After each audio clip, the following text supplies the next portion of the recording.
என்னுடைய உரையை ஆரம்பம் செய்வதற்கு முன்னால் இஸ்லாத்தின் காணிக்கையான சலாத்தினை அதற்கு பதிலை எதிர்பார்த்தவனாக தங்களுக்கு முன்னால் சமர்ப்பணம் செய்கின்றேன். அஸ்ஸலாமு அலைக்கும் வரஹ்மத்துல்லாஹி வபரகாத்துஹு. அல்ஹம்துலில்லாஹ். கண்ணியத்திற்குரியவர்களே, நம்முடைய நாட்டிலே பலவிதமான குழப்பங்கள் ஓடிக்கொண்டிருக்கக்கூடிய சூழல். கட்டாயமாக இந்த சமூகம் விழிப்புணர்வு அடைய வேண்டிய தருணம் இது என்பதை நினைவு கொள்ள வேண்டிய சமயம் இது. வரலாற்றில் இந்த சமூகத்தை அழிப்பதற்கு ஆயுதமாக எடுத்துக்கொண்டிருந்தது தெரியுங்களா? நமக்கான அடையாளங்களை அளிப்பதை தான். பாபர் மசூதி என்பது ஏதோ ஒரு பாபரி மன்னருடைய கிடையாது. இந்தியாவில் இஸ்லாமுடைய ஆட்சி எப்படி இருந்தது என்பதற்கான அடையாளம். இந்தியாவில் இஸ்லாமியர்கள் எத்தனை வருஷம் ஆட்சி செய்தார்கள், அது எப்படி செய்தார்கள் என்கின்ற ஒரு பெரும் பொக்கிஷம் பாபர் மசூதி. ஆனா நீங்கள் பாபர் மசூதியை இடித்து சின்னாபின்னமாக்கி அந்த வேறொன்றை கொண்டு வந்து வரலாற்று நீதிமன்றங்களிலிருந்து எல்லா வரலாற்று பொருட்களுக்குள் அகப்பட்டுக் கொண்டு ஒரே சுருட்டுகளோடு ஓடிக்கொண்டிருக்கக்கூடிய சூழல் எடுத்துக் கொண்டிருக்கிறது. அப்போ கண்ணியத்திற்குரியவர்களே, இங்கு ஒரு வரலாற்றை நாம் கவனத்தில் கொள்ள வேண்டும்.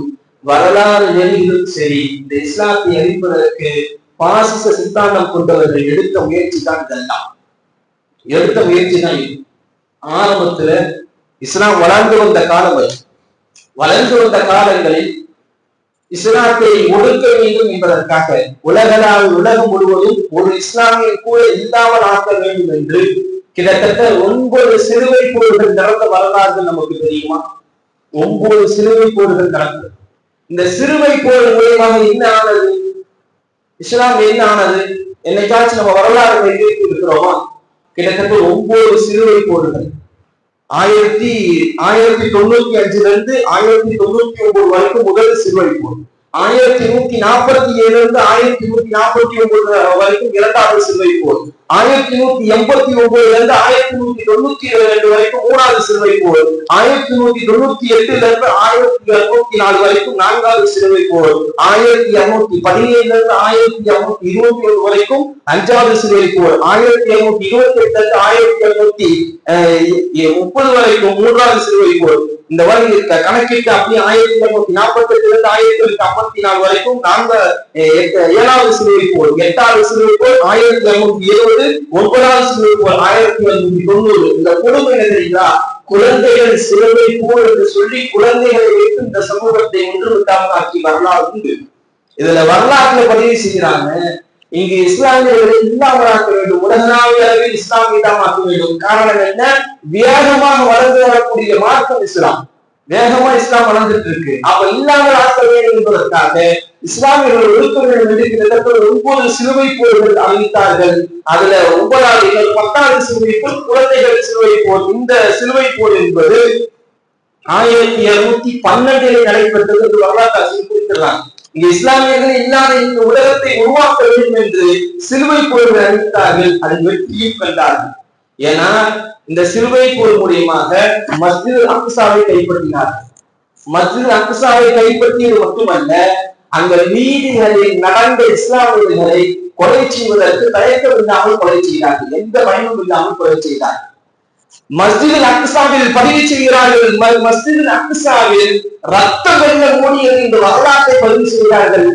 நான் சொல்லுவது உங்களுக்கு இதாக இருந்தால் ஹிஸ்டரி ஆஃப் த ஹிஸ்டோரியன் என்கின்ற வரலாற்று புத்தகத்தை நீங்கள் திருப்பி பாருங்கள். அதில் பதிவு செய்கிறார்கள், ரத்த வெள்ளத்தில் மஸ்ஜித் அக்ஸாவை நிரப்ப வைத்தார்கள். இந்த வரலாற்றை பதிவு செய்கிறார்கள். உலகளாவிய அளவில் இஸ்லாமியர்கள் இல்லாத உலகத்தை உருவாக்க வேண்டும் என்பதற்காக இதை ஆரம்பித்தார்கள். ஆனால் அந்த இடத்திலே அதற்கு பின்னால் நிகழ்ந்தது வேறு. இஸ்லாமியர்கள் இல்லாத ஒரு சூழல் உருவானது. ஆனால் அங்கு கொஞ்சம் இழுத்துக் கொண்டதால் சமூகம் குறைத்துக் கொண்டது என்பதுதான் இங்கே. வேலூர்ல இஸ்லாமிய ஆட்சி ஆரம்பிச்சு 1492 வரைக்கும் இஸ்லாமிய ஆட்சி நடந்தது ஸ்பெயின்ல. கிட்டத்தட்ட 700 வருட காலத்தில் இஸ்லாமிய ஆட்சி நடந்தது ஸ்பெயின்ல. ஆனால் ஸ்பெயினுடைய நிலையில் 1612 ஒரு இஸ்லாமியர் இல்லாத ஸ்பெயின் என்பது உருவாக்கப்பட்டது. ஒரு இஸ்லாமியர் இல்லாத ஸ்பெயின். இந்த வரலாற்று திருப்பார் 700 இருந்து 1492 வரைக்கும் இஸ்லாமுடைய ஆட்சி.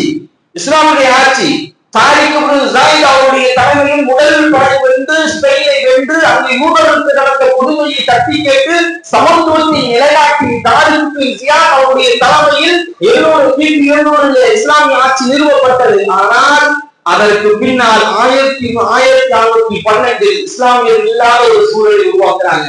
அதற்கு அவர்கள் செய்த விஷயம் தனிமைப்படுத்துதல், இஸ்லாத்தை இல்லாமல் ஆக்குவது, இஸ்லாமியர்கள் தனிமைப்படுத்துவது. அதற்கு அவர்கள் எடுத்துக்கொண்ட முயற்சி, நிறைய முயற்சி எடுத்தாங்க.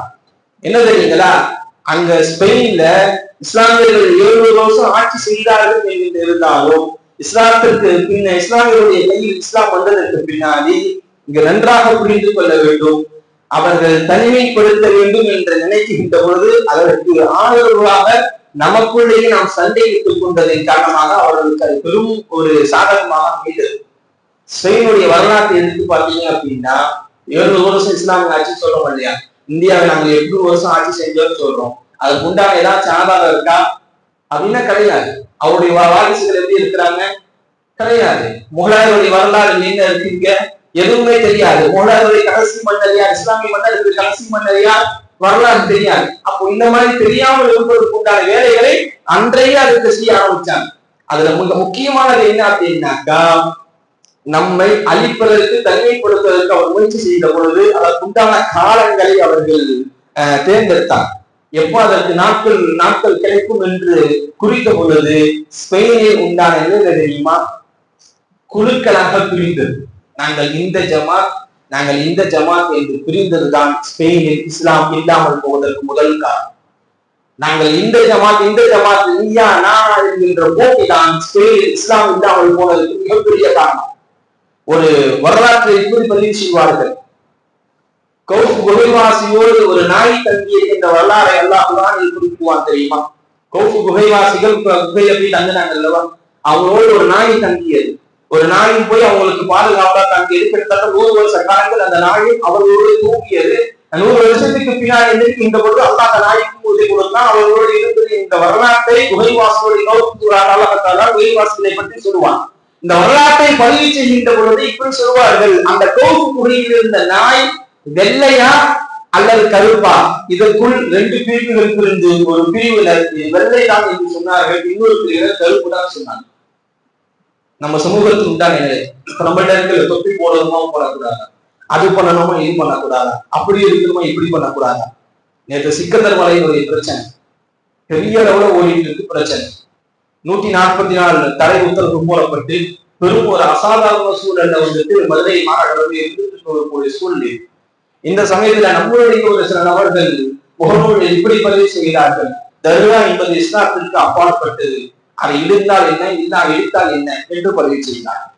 எப்படி இங்க ஸ்பெயின் இல்லாமல் போன வரலாற்றுக்குள் நுழைகின்ற பொழுது இருக்கக்கூடிய விஷயம் என்ன, 2 தரப்புகளாக பல குழுக்களாக இந்த இஸ்லாமிய சமூகம் பிரிந்து நின்றதுடைய வெளிப்பாடு. அதை கங்கணமாக கட்டி எப்பொழுது உள் நுழையலாம் என்கின்ற உள் நுழைந்து இஸ்லாம் இல்லாமல் ஸ்பெயின் இல்லாமல் ஆக்கிய வரலாறு நமக்கு எடுத்துக்காட்டு. அப்ப இந்த சமயத்தில் என்ன செய்ய வேண்டும், இஸ்லாம் என்கின்ற கோவிலை கொண்டுதான் இருக்க வேண்டும் தவிர இந்த சமயத்தில் நம்முடைய பதிவுகளை எப்படி இருக்குங்க, தர்கா கூடுமா கூடாதா என்பது விவாதத்திற்குண்டான விஷயங்கள். அதை கொண்டு வந்து முகநூலில் கொண்டு வந்து அது இடித்தால் என்ன, யாருக்கு ஒத்துழைக்கிறோம், யாரோடு இருப்பதாக. அப்ப எதை நோக்கி இந்த சமூகம் போகிறது, இங்கு என்ன பிரச்சனை ஓடிக்கொண்டிருக்கிறது. தர்கா என்பது சிக்கல் பாவசா, அதை யார் இஸ்லாத்தை கொண்டு வந்து இந்த உலகத்தின் இந்த மதுரைக்குள் கொண்டு வந்து இஸ்லாத்தை பரப்புவதற்கு மிகப்பெரிய காரணமாக இருந்தவர், இஸ்லாத்தை அறிமுகம் செய்தவர் அவர். நீங்கள் கோடிப்பயத்தில் இருக்கக்கூடிய அந்த சுல்தானுடைய வரலாறு எடுத்து படித்தால் சிக்கல் தெரியும். அப்ப வரலாற்றுக்கு சொந்தக்காரர் இங்கு நாம் இஸ்லாமியர்கள் என்கின்ற ஒரு வரலாறை அடையாளப்படுத்திய ஒருவர் இல்லாமல் ஆக்குவதற்கு பாசிசவாதிகள் முயற்சி செய்கிறார்கள். இஸ்லாத்தின் அடையாளங்களை அழித்தால் ஒழித்தால் அதற்கு இவர்கள் இல்லாமல் ஆகிவிடுவார்கள். இந்த பாசிச சித்தாந்தத்தை அவர்கள் செய்ய துடிக்கிறார்கள். அதற்கு நாமே வழிவகுத்து கொடுக்கிறோம். நம்முடைய அடையாளம் அது. நாங்கள் கிட்டத்தட்ட இத்தனை வருட காலங்கள் இங்கு நாங்கள் இருக்கிறோம் என்று சொல்வதற்கு அடையாளம். இது சிஏ என்ஆர்எஸ் என்பிஆர் பிரச்சனை வந்த பொழுது நாம் எல்லாம் சொன்னோம் அல்லவா, ஏர்வழி தர்கா இத்தனை வருட காலங்களாக இருக்கிறது, அவர்கள் எத்தனை வருஷமாக இருக்கிறாங்க, நாங்கெல்லாம் இத்தனை ஆண்டு காலத்தில் இந்தியாவில் தான் இருக்கிறோம் என்பதற்கு எல்லாம் உதாரணம் என்று சொன்னோம்.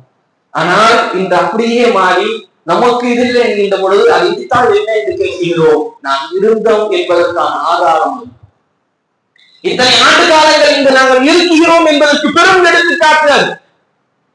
அப்ப அதற்கு ஆதரவாக குரல் கொடுக்க வேண்டுமே தவிர அதற்கு நமக்கு சம்பந்தம் இல்லையே. இடிச்சா இடிக்கட்டும்னா பாபர் மசூதியினுடைய அசல் விஷயங்களை நீங்கள் எடுத்து படித்தால் தெரியும். பாபர் மசூதியை இடிப்பதற்குண்டான எல்லா வேலைகளையும் செய்கின்ற பொழுது அங்குள்ள இஸ்லாமியர்கள் இருந்த நிலைகள் இப்படிதான் இருந்தது. சிலை வைத்த போதும் அமைதியாகத்தான் இருந்தார்கள். அதற்குண்டான எல்லா வேலைகளையும் செய்கின்ற பொழுதும் பெரிதாக எதுவும் செய்யவில்லை. இடிக்க வரும் பொழுதும் கூட எதிர்ப்பதற்கு பல நபர்கள் இல்லை என்பதுதான் வரலாறு. அப்போ இறந்ததற்கு பின்னால் அதை மீட்க போராடுவதை விட இடிப்பதற்கு முன்னால் அதை காட்பதுதான் சால சிறந்த விஷயம். அது இன்று வரைக்கும் மீட்க முடியவில்லை. பாபர் மசூதி 33 வருடங்கள் ஆயிற்று. 33 வருடங்கள் நிறைவு செய்துவிட்டது பாபர் மசூதி. இடிக்கப்பட்ட வரலாறு உலகத்திற்கே தெரியும். பாபர் மசூதி இன்னைக்கு இல்லாமல் போய்விட்டது. பாபர் மசூதிக்கு பின்னால் பல பள்ளிவாசல்கள் அதை வைத்து இடிக்கப்பட்டுக் கொண்டிருக்கிறது. பல பள்ளிகள் இல்லாமல் போவதற்குண்டான வேலைகள் சர்வசாதாரணமாக நடந்து கொண்டிருக்கு. அப்படின்னும் பொழுது நம்ம எப்படி விழிப்புணர்வோடு இருக்கிறோம்? இந்த சமூகத்திற்கானவர்களா நம்ம எப்படி நிக்கணும்? எவ்வளவு தூரம் நம்ம உறுதியாக இருக்கிறோம்? அதையெல்லாம் விட்டுட்டு தேவையில்லாத விஷயங்களை பதிவு செய்கிறோம். இன்னும் நமக்குள்ள உண்டான அந்த பிரிவுகளை உண்டாக்கிட்டே இருக்கிறோம்.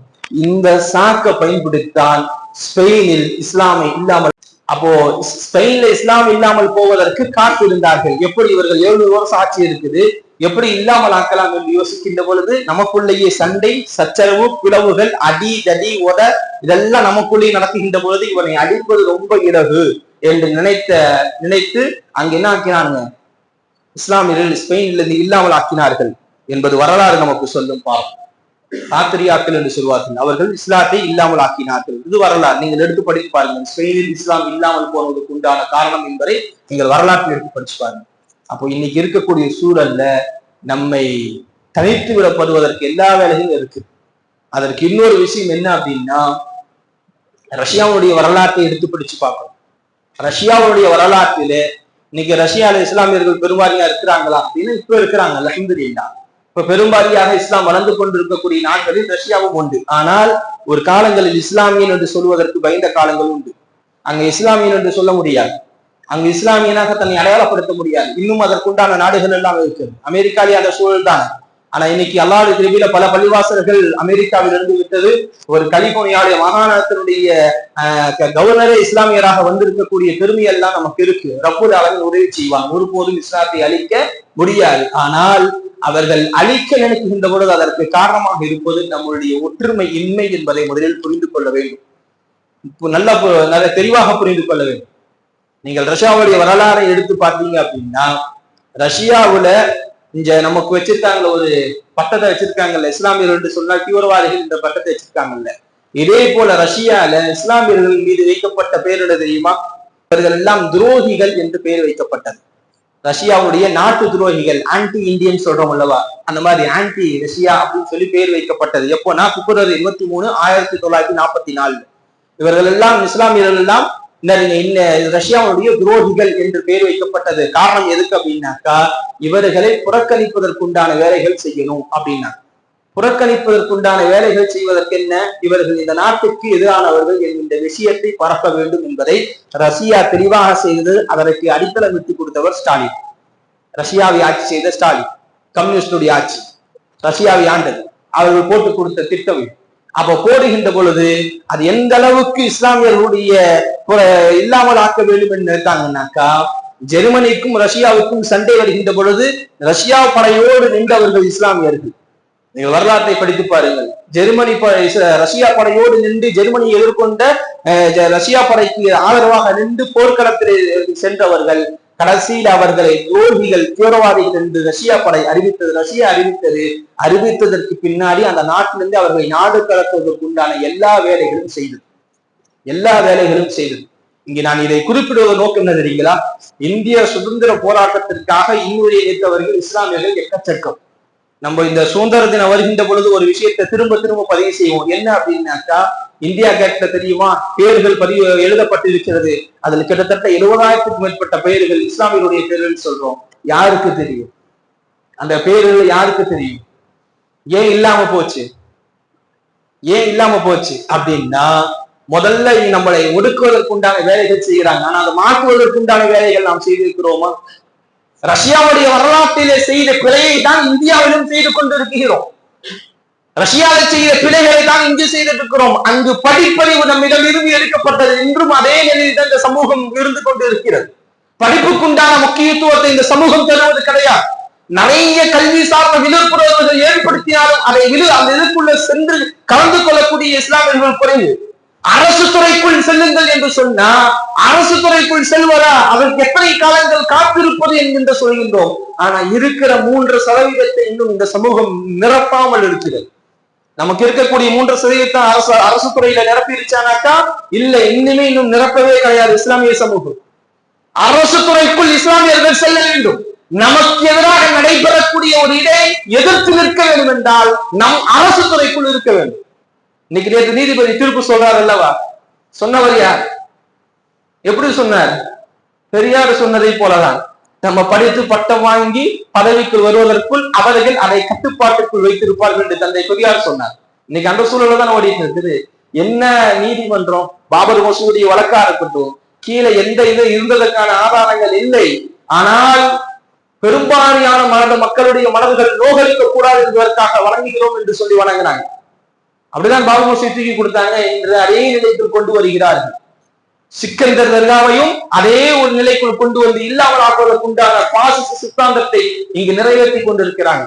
ஆனா ஏன் நம்ம சமூகம் இன்னும் அரசு துறைக்குள் இல்லை, காவல்துறைக்குள் இல்லை, நீதிமன்றத்திற்குள் இல்லை, எந்த அரசு சார்ந்த எந்த நிறுவனத்திற்குள்ளும் இஸ்லாமிய சமூகம் பெருவாரியாக இல்லை.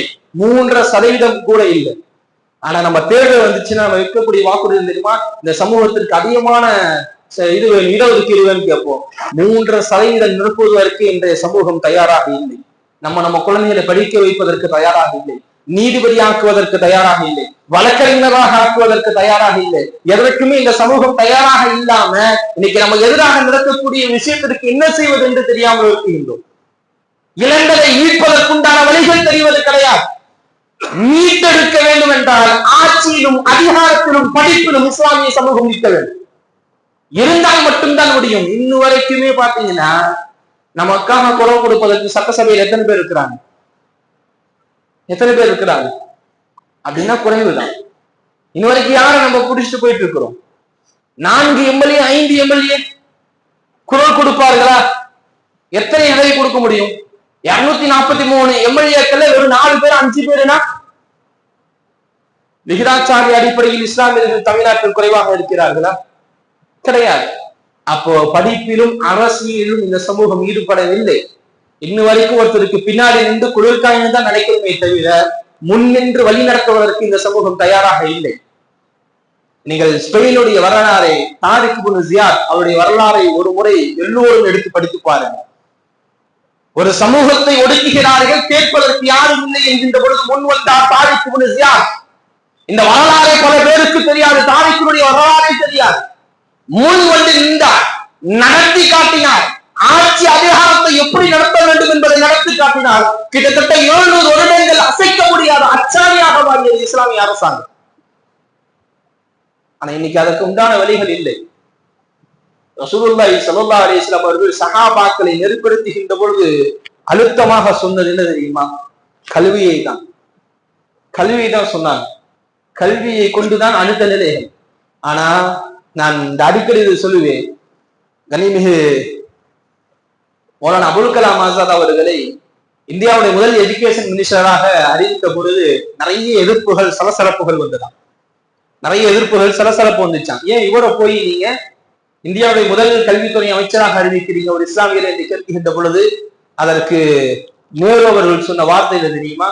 இவர் கல்வியை கடமையாக்கப்பட்ட சமூகத்திலிருந்து வந்தவர் என்று சொன்னார். அவருக்கு உண்டான கருதி என்னங்க? அவர் கல்விமான் என்பது வேறு. ஆனால் சொன்ன காரணம் என்ன? கல்வியை கடமையாக்கிய சமூகம் இது, கட்டாயமாக்கிய சமூகம் இது. இஸ்லாத்திலே கல்வி கற்பது கட்டாயம். ஆனா இன்னைக்கு கல்வி கத்துக்கிறோமா? நம்ம குழந்தைகளை கற்க வைக்கிறோமா? திருப்பூருக்குள்ள ரொம்ப மோசம். கொண்டு போய் கம்பெனியில விட்டோம், வேலைக்கு அனுப்புறோம். வேலைக்கு அனுப்பி அது சின்ன பெரிய இருக்கு. நல்ல டிகிரி வாங்கின யாராச்சும் இதுல எத்தனை டிகிரி ஹோல்டர் இருக்கிறீங்க?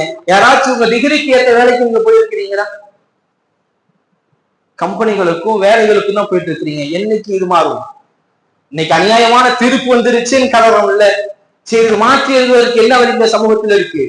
ரஷ்யாவில் என்ன செஞ்சோமோ இன்ன வரைக்கும் வளர்ந்து வரக்கூடிய மார்க்கமாக இருக்கிறது. அதே விஷயத்தை தான் இந்தியாவிலும் செய்து கொண்டிருக்கிறோம். ஆனால் கண்ணியத்திற்குரியவர்களே, முகமது ரசூலுல்லாஹி ஸல்லல்லாஹு அலைஹி வஸல்லம் அவர்கள் நபித்துவத்தோடு வாழ்ந்த ஆண்டுகள் 23, அதில் மதீனாவில் வாழ்ந்த ஆண்டுகள் 10. வாழ்ந்த அந்த 10 ஆண்டு காலங்களில் செய்த புரட்சி கல்வி மேம்பாட்டு, அதற்கு பின்னாடி அரசியலை கையப்படுத்துதல். அதற்குள் போனதற்கு பின்னாடிதான் இஸ்லாம் அடுத்த கட்டத்தை நோக்கி நகர்ந்தது. இஸ்லாத்தினுடைய சமத்துவத்தை உலகளாவிய அளவில் கொண்டு போவதற்கு முடிந்தது. இங்கு இஸ்லாத்தை பரப்புவதல்ல, சமத்துவத்தை பரப்புவதற்கு பெரும் காரணமாக அமைந்தது ஆட்சியும் அதிகாரமும் கல்வியும் நம் கையில் இருக்க வருகின்றான். அது இருக்கணும். அதனால் கண்ணியத்திற்குரியவர்களே, வரலாற்று முழுக்கிலும் சரி அழிவுகளை சந்திக்காமல் இந்த சமூகம் வந்தது கிடையாது. ஆனால் அந்த அழிவுகளிலிருந்து நீண்ட வரலாறுகள் எடுத்துக்கொண்டோம் என்று சொன்னால் கல்வி, அரசியல் எல்லாம் தான். இன்னைக்கு உட்கார்ந்து கலிபோர்னியால வந்தால் ஒரு முஸ்லீம் உட்காந்துருக்காருன்னா அவருடைய கல்விதான் அவரை கவர்னராக அமர்த்தியது என்கின்ற மெஹரானி அவர் உட்கார்ந்துருக்காரு அப்படின்னா கல்விதான் அவர் கொண்டு வந்து அங்க ஆட்சியில உட்கார வச்சிருக்கு. அதுவரைக்கும் தீவிரவாதி கவர்னராகுவதா என்று கேட்கப்பட்ட அதிபரே இஸ்லாமியன். அவரை கூப்பிட்டு கண்ணியப்படுத்திய செயல்கள் எல்லாம் நடந்தது. காரணம், கல்வி அடுத்த நிலைக்கு உயர்த்தும், நம் அடையாளத்தை மாற்றும், இஸ்லாமியர்களுடைய நிலைகளை மாற்றும். அதனால் கண்ணியத்திற்குரியவர்களே, அரசியலிலும் கல்வியிலும் இறங்கீடு பண்ணுங்க. இளைஞர்கள் நிறைய பேர் தேவையில்லாத நிறைய விஷயங்களை ஈடுபடுறீங்க. மாற்றி அமைங்க, உங்களுடைய ரூட்டுகளை மாத்துங்க. எனக்கு இன்னொன்று சொல்வதற்கும் பயமா இருக்கிறது. நீங்களா அரசியலில் இளைஞர்கள் இறங்கணும்னு சொன்னா தேவையில்லாத கட்சியில போய் சேர்ந்து தேவையில்லாத விஷயங்கள்லாம் பண்ணிட்டு இருக்கலாம் பார்க்கும்போது ரொம்ப கொடுமையா இருக்கு. அதனால அரசியலுக்குள்ளேயே போகாதீங்கன்னு சொல்லலாமாலாம் தோணுது. என தேவை யாருக்கு பின்னாடி நிற்கணும் தெரியாம போய் நிற்கிறாங்க. இங்க நிக்க வேண்டிய சமூகமா இது, தலைமை தாங்க வேண்டிய சமூகம் இது. யாருக்கு பின்னாடி போய் நிக்கணும், எதற்கு போய் பின்னாடி நிக்கணும், யாரு என்ன வரலாற்று தெரியாமல் போய் நிற்கக்கூடிய ஒரு அவலத்தில் இந்த இளைஞர்கள் இருக்கிறாங்க. அதனால் கண்ணியத்திற்குரியவர்களே, தெளிவான சமூகம் இஸ்லாம். அரசியல் தேவை, அதை சரியாக பயன்படுத்துங்கள். கல்வி தேவை, அதை சரியாக பயன்படுத்துங்கள். அதை செய்ததால் எங்கு நம்ம எல்லாம் ஒடுக்கப்பட்டோமோ அங்கெல்லாம் வளர்ந்து நின்றோம் என்றால் அதற்கு பெரும் காரணம் கல்வியும் அரசியலும் தான். அதை கையில் எடுங்கள். கல்வியும் அரசியலும் இஸ்லாம் நமக்கு சொல்லித் தந்த பாடம், முஹம்மது ரசூலா வாழ்வியலாக காட்டிய பாடம். இங்கு மீண்டும் இந்த உலகம், இந்த இந்தியா சமத்துவமாக மாற வேண்டும் என்றால் அது நம்முடைய கையில் தான் இருக்கிறது. அதற்குண்டான விஷயங்களை கையில் எடுப்போம். இளைஞர்களே, அரசியலின் பக்கமும் கல்வியின் பக்கமும் விரைந்து வாருங்கள். அரசு துறைக்குள் செல்லுங்கள். அரசு பதவிகளில் உட்காருங்கள். அரசியலிலே கையாளுங்கள். இதுதான் நம்மை அடுத்த கட்டத்துக்கு கொண்டு போகும். அல்லாஹ் தஆலா அப்படிப்பட்ட சமூகமாக அல்லாஹ் நம்மை ஆக்கி வைப்பானாக. ஆனால் ஒருபோதும் இஸ்லாத்தை யாராலும் அழித்து விட முடியாது. ஆனால் அதற்கென்று அசால்ட்டாக இருக்கக்கூடாது. ரப்புல் ஆலமீன் உதவி செய்வான். கல்வியிலே புரட்சி செய்யுங்கள், அரசியலில் புரட்சி செய்யுங்கள். அல்லாஹ் தஆலா மாற்றமான ஒரு சமூகத்தை உருவாக்கி தருவானாக. வாஹிர் தவால் அல்ஹம்துலில்லாஹி ரப்பில் ஆலமீன். அஸ்ஸலாமு அலைக்கும் வரஹ்மத்துல்லாஹி வபரகாத்துஹு.